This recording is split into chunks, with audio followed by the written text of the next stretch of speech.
everyone. We're here again for this week's webinar about speed control on your putts.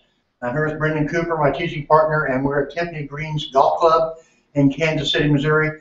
Again, we're down here in our indoor teaching facility that goes along with our outdoor facility. We're brought to you by Medicus Golf and KickX Golf. And if you have any questions, please type them in the sidebar as you're looking at your screen. And we will take a break, and I'll come up, read the questions, and we'll try to answer them for you.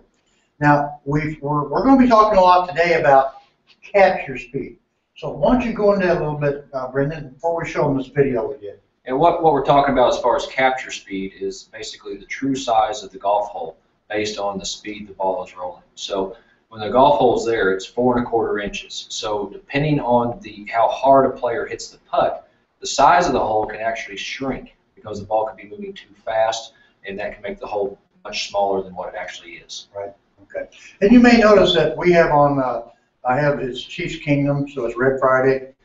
Brenndan has on his Cowboys. So far, we're 0 for 1 wearing our stuff on Friday. We both kind of got our teams kind of got their butts handed to them last week. And we would be really surprised if our teams went 3 13 probably this year. Wouldn't be surprised at all. Not surprised at all. All right, so I'm going to roll this video. I'm going to show you this screen share. We're going to roll this video, and we'll talk a little bit after that. All right? So just hang on for a second.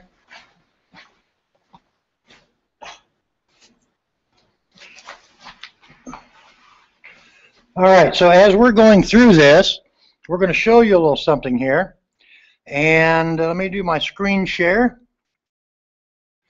And we're going to show you a little overhead thing here, and hopefully you'll get to see how this works. A lot of important things here, Brenndan, in putting. I mean, other than distance and direction, speed may be the most critical thing. Right, because what speed does is it actually affects the actual size of the golf hole. So depending on how hard you hit it will effectively affects the size, whether it be the true width or it shrinks it down so now your capture width is smaller. Right. So, and there's been a lot of research on this through Mark Sweeney and Jeff Mangum, and a lot of the stuff we're going to show you, they've researched pretty good. Yes.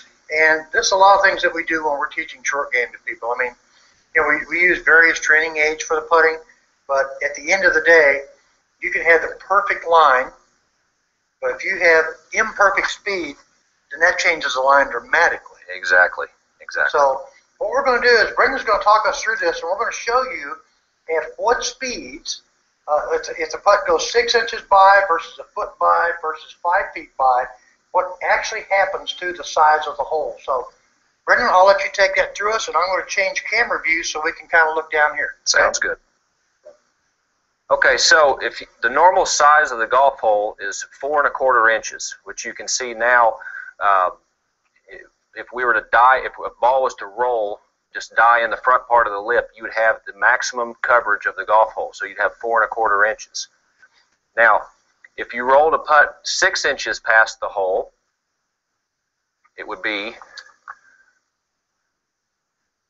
like that. So if we had 6 inches past, now you would lose the whole capture width of the hole. So now you're looking at 3.8 inches. So you can see how the hole shrinks down for as much as you roll the ball past the hole. So now if we went a foot past, which would be about right here, now there's your capture width right there.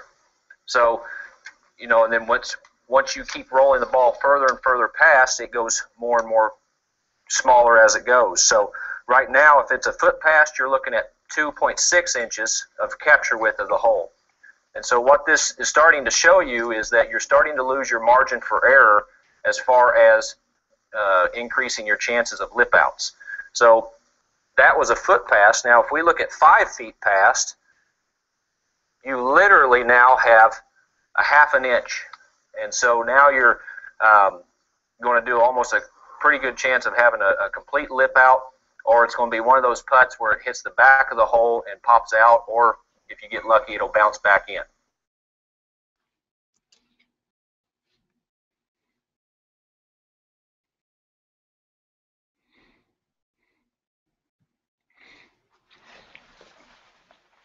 All right, so as you can see from that overhead video, the harder you hit the putt and the more it goes past the hole, effectively, the more you're shrinking the hole. Correct.